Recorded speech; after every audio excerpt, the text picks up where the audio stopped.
एक बार एक छोटी सी बच्ची हाथ में मिट्टी की गुल्लक लेकर के भागती हुई एक दवाइयों के दुकान पर गई।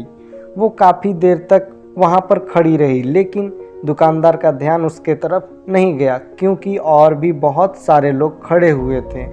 उसने दुकानदार को कई बार बुलाया, लेकिन वहाँ पर भीड़ इतनी थी कि दुकानदार का ध्यान उसके तरफ गया ही नहीं। और फिर उस बच्ची को थोड़ा सा गुस्सा आया तो उसने अपनी मिट्टी की गुल्लक लेके वहीं काउंटर पर जोर से रख दिया, जिसके बाद में जो दुकानदार था और जितने भी लोग खड़े थे वो सब उस बच्ची के तरफ देखने लगे। और फिर उस दुकानदार ने बच्ची से पूछा, बेटे आपको क्या चाहिए?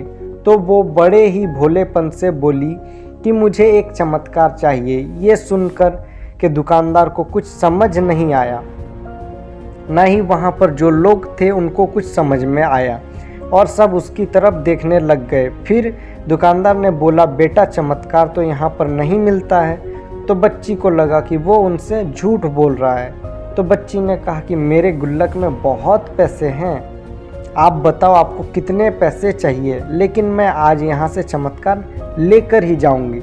तो वहीं काउंटर पर एक और आदमी खड़ा था।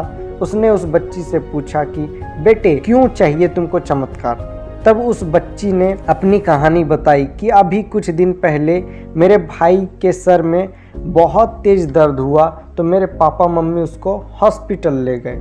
उसके बाद कई दिन तक मेरा भाई घर नहीं आया। तो मैंने कई बार अपने पापा से पूछा तो उन्होंने मुझे कुछ नहीं बताया। उन्होंने बार बार यही कहा कि वो आ जाएगा, वो कल आ जाएगा, वो कल आ जाएगा, लेकिन वो आ ही नहीं रहा था।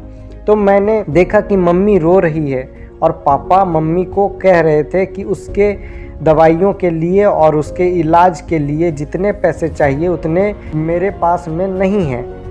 अब उसको कोई चमत्कार ही बचा सकता है। तब मुझे लगा कि अगर मेरे पापा के पास इतने पैसे नहीं भी हैं तो क्या हुआ, मेरे पास में तो हैं। तो मैंने जितने भी पैसे जोड़ रखे हैं वो सारे लेकर मैं इस दवाई के दुकान पर आई। फिर उस आदमी ने उस बच्ची से पूछा, कितने पैसे हैं तुम्हारे पास में? ये सुनते ही उस बच्ची ने अपनी गुल्लक उठाई, ज़मीन पर फेंकी और तोड़ दी और पैसे गिनने लगी। बाकी सब लोग खड़े होकर के उसको देख रहे थे।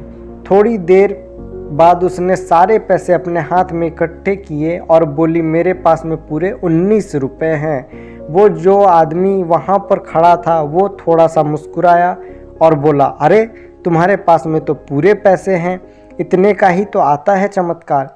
ये सुन के वो बच्ची बहुत खुश हो गई और बोली, चलो मैं अपने पापा से मिलवाती हूँ।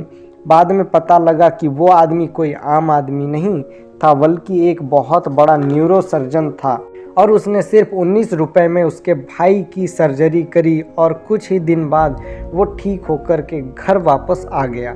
फिर कुछ दिन बाद वो बच्ची, उसका भाई, उसके पापा, उसकी मम्मी चारों एक साथ बैठे हुए थे, बात कर रहे थे। तो उसकी मम्मी ने उसके पापा से पूछा कि अब तो बता दो आपने चमत्कार किया कैसे? तो उन्होंने अपनी बेटी की तरफ देखा और बोले, चमत्कार मैंने नहीं, इसने किया है। तो यहाँ पर एक बहुत बड़ी बात है जो हम इस छोटी बच्ची से सीख सकते हैं कि ज़िंदगी में कभी कभी ऐसा होता है कि हमको कोई रास्ता नज़र नहीं आ रहा होता है और हम लोग हिम्मत हार जाते हैं। तब हमारे अंदर एक बच्चा होता है जो कोशिश करने से कभी भी पीछे नहीं हटता है। वो हार मानने को तैयार नहीं होता है क्योंकि उसको ना शब्द समझ नहीं आता है। वो बच्चा जिसके लिए कुछ भी नामुमकिन नहीं है, क्योंकि वो हर हाल में कोशिश करता ही रहता है।